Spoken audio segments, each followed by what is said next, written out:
Rebonjour à tous et merci de nous retrouver pour Instant Vérité. Créé en 1942 par l'administration coloniale, le Musée des civilisations de Côte d'Ivoire est le garant de la conservation du patrimoine national ivoirien. Après une période de stagnation de plusieurs années, l'établissement a connu une embellie de ses activités à partir de 2007. En 2017, après sa réhabilitation, le taux de fréquentation était monté jusqu'à 90 000 visiteurs l'année. Ce bel élan, qui augurait de lendemains reluisants pour lui, a malheureusement été freiné par la pandémie de Covid-19. Après avoir été fermé pendant 20 mois, le musée a rouvert ses portes en janvier 2021. Depuis, comment font ses responsables pour ramener les visiteurs? En somme, que devient le musée des civilisations de Côte d'Ivoire? Eh bien, pour répondre à cette question et à bien d'autres encore sur cet établissement, nous recevons Dr Sylvie Memel-Kassi, directrice générale de la culture. Bonjour, docteur. Bonjour Renaud. Merci d'avoir répondu à notre invitation. De passage en Côte d'Ivoire en 1971, l'ex-président sénégalais Léopold Sédar Senghor déclarait, je cite, « Le musée d'Abidjan est l'un des musées d'art nègre les plus riches du monde. Il s'y trouve des richesses incommensurables. » Est-ce toujours le cas, docteur? Merci de me donner la possibilité de présenter cette institution patrimoniale très importante qui dépend du ministère en charge de la culture. Le musée des civilisations se porte à merveille et même mieux depuis quelques années. Le président Senghor avait raison de le dire parce qu'aujourd'hui, le musée réunit tous les atouts qu'on peut trouver, qu'on est à même d'attendre d'un musée. Aujourd'hui, tous les métiers du musée sont développés dans cette institution qui est la première en termes de musée en Côte d'Ivoire. Le musée des civilisations, c'est une institution qui a une collection estimée à 15 210 objets. 15 210 objets issus de toutes les régions de la Côte d'Ivoire. Donc, qui nous renseignent assez sur la culture matérielle et immatérielle de la Côte d'Ivoire. Docteur, tous ces objets dont vous parlez, pendant la crise post-électorale de 2010, le musée, tout le monde le sait, a été attaqué. Il y a eu des disparitions d'objets. Plusieurs objets ont été emportés. Qu'est-ce qu'il en est aujourd'hui? Nous avons perdu malheureusement 121 pièces majeures, dont la collection d'or du président Houphouët-Boigny. Et depuis l'appel que nous avons lancé, la base de données d'Interpol que nous avons renseignée en publiant la liste de ces objets, malheureusement, l'enquête n'a pas encore abouti parce que la question du trafic illicite est très complexe. Ça ne concerne pas seulement un individu, ce sont des groupes organisés et c'est vraiment un réseau international de trafic et c'est très complexe. Ils nous ont dit à l'UNESCO que ce sont des questions qui prennent du temps. L'enquête peut prendre 10 ans, 20 ans, ça fait plus 30 de 10, ans. Ça fait plus de 10 ans. Ça fait plus de 10 ans.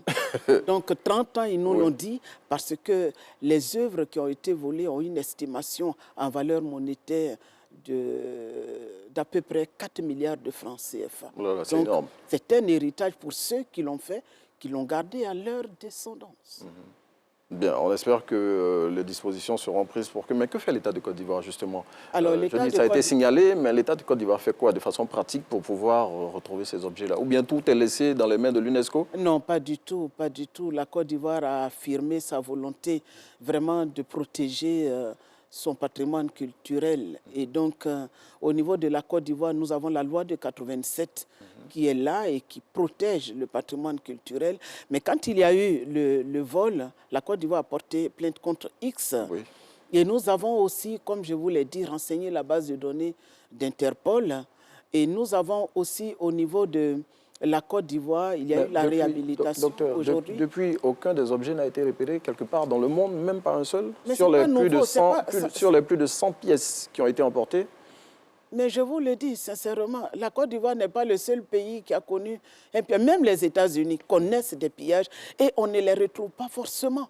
Mais toutes les polices des frontières sont sur les dents aujourd'hui. Nous travaillons avec Interpol. Il y a le bureau central national d'Interpol qui est en Côte d'Ivoire avec lequel nous travaillons régulièrement. Nous sommes avec la police nationale, nous sommes avec la douane. Et je vous le dis, ce n'est pas seulement un cas isolé, c'est courant. Et ces choses-là, on ne les retrouve pas. Ce que vous allez voir qui en circulation, ça va être à la limite des objets de deuxième ou troisième génération ou des copies. Dans le même ordre d'idée, docteur, récemment, des œuvres d'art ivoiriennes ont été repérées en France. Il s'agit des pierres, des têtes en pierre de Goïta Fla, qui ont été repérées chez un galeriste qui essayait de les revendre. Mais justement, l'État de Côte d'Ivoire fait quoi pour ramener ces têtes en pierre-là, qui sont d'une valeur inestimable? Notre ambassadeur, son Excellence, M. Maurice Bandama, a porté plainte, justement. Il s'est opposé à cette vente. Mais je vous ai dit qu'il faut aborder ces questions-là avec prudence. Pourquoi ces objets se sont retrouvés en Europe? Nous nous opposons à cela. Le ministre a vraiment s'est opposé, en fait, parce que tout simplement, en ce qui concerne les pierres de Goïta Fla, il n'y a pas encore eu d'études approfondies au niveau de l'archéologie. Donc, que ces objets pour les dater, ou bien, je ne sais pas, si vous dites qu'il n'y a pas eu d'études archéologiques concernant ces pierres-là, c'était quoi Oui, mais pour les situer dans leur contexte au niveau social. Est-ce que c'est vraiment à Goïta Fla que ces objets ont été retrouvés? Le professeur Niangorambois avait sorti une œuvre concernant ces pierres. Oui, il avait commencé, mais il n'avait pas terminé son étude sur les pierres de Goïta Fla. Et il faut aussi comprendre que ce ne sont pas des collections classées, c'est-à-dire nationales reconnues, qui ont été volées. Ce sont des pièces aussi qui appartiennent aussi à des individus, à des familles. Donc, on peut donner à des personnes qui peuvent se retrouver hors de la Côte d'Ivoire et donc les mettre en vente. On va avancer dans la discussion, dans les échanges, docteur. Le problème que posent ces disparitions d'objets, c'est celui du trafic des objets d'art culturel. Et à ce niveau-là, que fait l'État de Côte d'Ivoire pour freiner ce trafic d'objets culturels dans notre pays? La Côte d'Ivoire est membre de l'UNESCO. La Côte d'Ivoire a ratifié la convention de 1970 qui justement s'oppose au trafic illicite des biens culturels. C'est la convention de 70 pour empêcher l'importation et l'exportation, le transfert illicite des propriétés illicites de biens culturels. Donc, la Côte d'Ivoire est membre. La Côte d'Ivoire est même allée plus loin en ratifiant l'autre convention qui vient justement compléter, renforcer cette convention de 70. C'est la convention du droit de 95. Donc, aujourd'hui, nous sommes à même, la Côte d'Ivoire est à même de réclamer son objet s'il le trouve quelque part. Et au niveau de la CEDEAO, il y a 3 pays, dont la Côte d'Ivoire. On va parler de l'engouement des populations pour le musée, puisque c'est ça même le thème de nos échanges. Après la fermeture qui est due à la pandémie de Covid-19 il n'y a pas très longtemps, eh bien, les populations ont carrément, si on peut le dire ainsi, délaissé le musée. Mais qu'est-ce que vous faites pour ramener ces populations-là au musée des civilisations? Nous faisons ce que nous avons toujours fait, c'est-à-dire la sensibilisation. Nous essayons au mieux de porter l'information sur les collections du musée et sur le musée lui-même vers les populations cibles. Nous organisons des manifestations, des événements, nous montons des expositions. Et si vous venez, vous allez voir que la dernière exposition date justement de la fin de 2020, c'est-à-dire début 2021. Et nous avons monté une exposition qui est aux normes d'ailleurs et qui permet aujourd'hui au public de découvrir cela. Mais apparemment, ça ne suffit pas pour ramener les populations. Je veux dire, la recette que vous aviez trouvée pour faire monter le taux de fréquentation jusqu'à 90 000 visiteurs l'an, apparemment jusqu'à présent, depuis janvier 2021, le musée a rouvert ses portes. Il faut dire qu'il y a d'autres paramètres aussi qui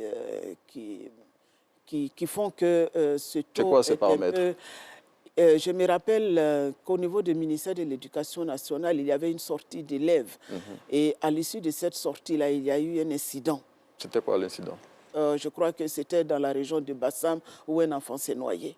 Donc, les sites culturels, je crois qu'au niveau du ministère de l'Éducation nationale, en son temps, il y avait une note qui était sortie pour restreindre un peu... Est-ce à dire, madame, que les élèves constituent la majorité des visiteurs du musée de Côte d'Ivoire? Comme dans tout le monde entier, les musées s'intéressent beaucoup plus au public jeune parce que ce sont eux qui doivent grandir avec cette conscience muséale pour justement être les ambassadeurs du musée. Et par les enfants, on arrive à faire venir les parents dans les musées. En dehors des enfants, bien sûr, il y a aussi des adultes. Quand je parle aujourd'hui au niveau du musée, quand le musée était vraiment à son apogée avec les 90 000 visiteurs, donc 45 000 pour le taux d'entrée, il y avait la moitié, certes, qui était pour le public jeune, mais l'autre moitié, c'était aussi les adultes. On va avancer, docteur. Je rappelle Sylvie Memelkassi, directrice générale de la culture, que nous recevons aujourd'hui. Le 28 novembre 2017, à Ouagadougou, le président français Emmanuel Macron a annoncé la restitution des œuvres culturelles aux pays africains. En ce qui concerne la Côte d'Ivoire, il s'agit de près de 20 000 objets qui sont estimés à peu près à 6 000 milliards de francs CFA. C'est énorme. Que fait la Côte d'Ivoire pour récupérer ces objets? Alors, la Côte d'Ivoire a adhéré justement à la dynamique universelle en faisant une demande officielle de restitution. Et cette demande a eu l'avis favorable des autorités françaises.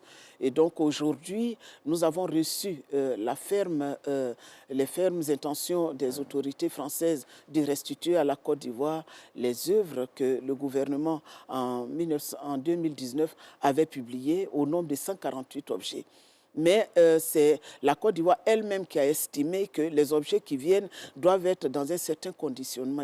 Est-ce la raison pour laquelle c'est que le tombeau des Hachans qui a été réclamé, le Didier Ayokwe? Symboliquement, pour montrer que nous sommes aussi dans la dynamique de la réclamation.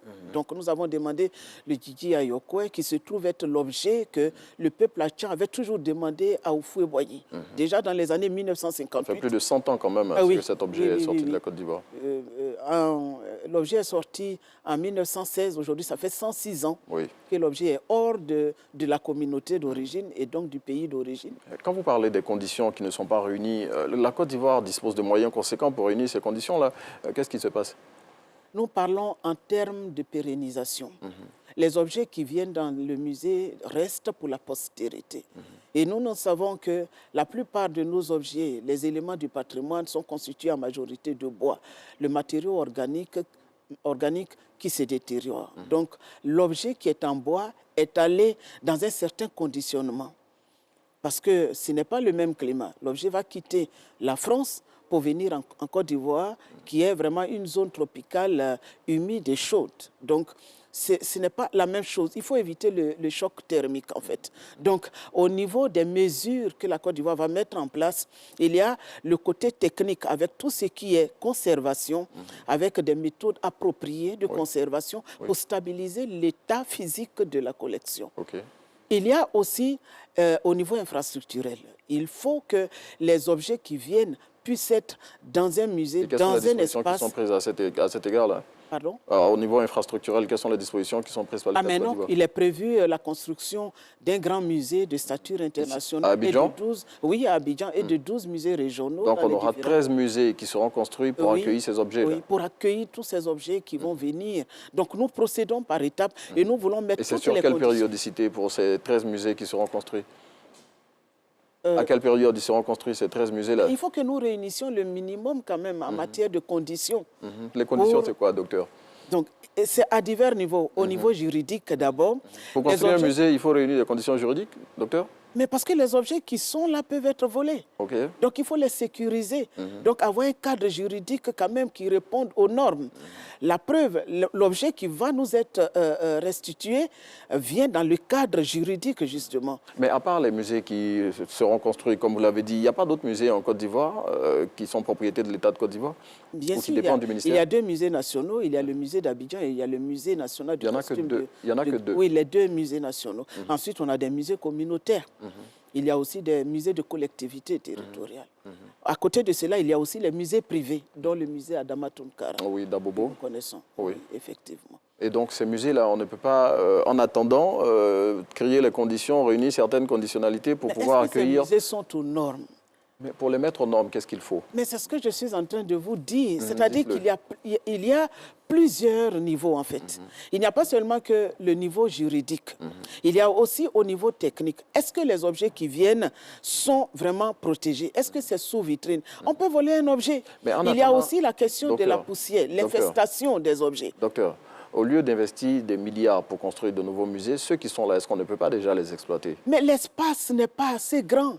Le musée d'Abidjan, vous le voyez, quand un objet arrive, il y a la mise en perspective, il y a la place de la circulation. Les publics qui viennent doivent se déplacer dans les musées. Ce n'est pas comme à Cocody, au marché de Cocody, où on les entrepose comme ça les uns sur les autres. Donc, il y a la mise en scène des objets, il y a la documentation, il y a la protection avec les vitrines, il y a aussi le conditionnement, la question de l'humidité relative avec les thermohygrographes qui doivent prendre bon, là, tout vous ce êtes dans qui la a... définition technique, hein, vous êtes en train de humidité. perdre les téléspectateurs. Donc vous comprenez qu'il avec... y a beaucoup de choses, il faut réunir toutes ces conditions. Mais c'est surtout la question de l'espace. Aujourd'hui, les réserves que nous avons ont plus de 10 000 objets. C'est vrai que les réserves aussi sont... Vous parlez des réserves du musée des civilisations, Oui, les réserves actuelles. Hein. Oui, oui, qui ont été organisées d'ailleurs et qui ont aujourd'hui des structures de rangement adaptées. Oui. Mais ce n'est pas grand. Or, si nous voulons faire venir 20 000 objets, même ne serait-ce que les 3 951 pièces qui se trouvent au musée du Quai Branly, mais il faut beaucoup d'espace. Dites-moi, en termes de collection, où se situe le musée des civilisations de Côte d'Ivoire au niveau continental? Alors, au niveau continental, le musée des civilisations fait partie des grands musées d'Afrique, et ça, je peux vous le garantir. Sur 10, nous sommes à quelle position? Si nous sommes au niveau de l'Afrique de l'Ouest, sur 10, je mettrai le musée des civilisations en deuxième position. En deuxième position. Oui. Dites-moi, c'est quoi la collaboration que vous avez avec les autres musées que vous avez cités, notamment le musée des civilisations, le musée des arts contemporains d'Abobo? Bon, nous avons des relations professionnelles, d'assistance mutuelle au niveau technique. L'inauguration de ce musée a été faite en présence du ministre Bandama à l'époque et nous l'avons accompagné. Et je crois qu'ils sont en train de préparer une exposition où le musée est associé. Donc, ce sont ces collaborations. Il y a un réseau quand même, même si ce n'est pas formel, qui existe au niveau des musées. Il y a aussi la Journée internationale des musées qui mettent aussi tous les musées ensemble pour des activités communes. Aujourd'hui, vous êtes la directrice générale de la culture et vous avez en charge la mise en place de tout ce que vous avez cité comme disposition pour permettre au musée de retrouver ses lettres de noblesse. On espère que les choses vont avancer pour que ce sera fait. Bien sûr. En tout cas, merci, docteur Sylvie Memel-Kassi, d'être passée répondre à notre question concernant l'avenir et le devenir du musée des civilisations d'Abidjan. Merci à tous de nous avoir suivis. C'était Instant Vérité. On vous laisse en compagnie de Thierry Angeval pour la suite de Matin Bonheur.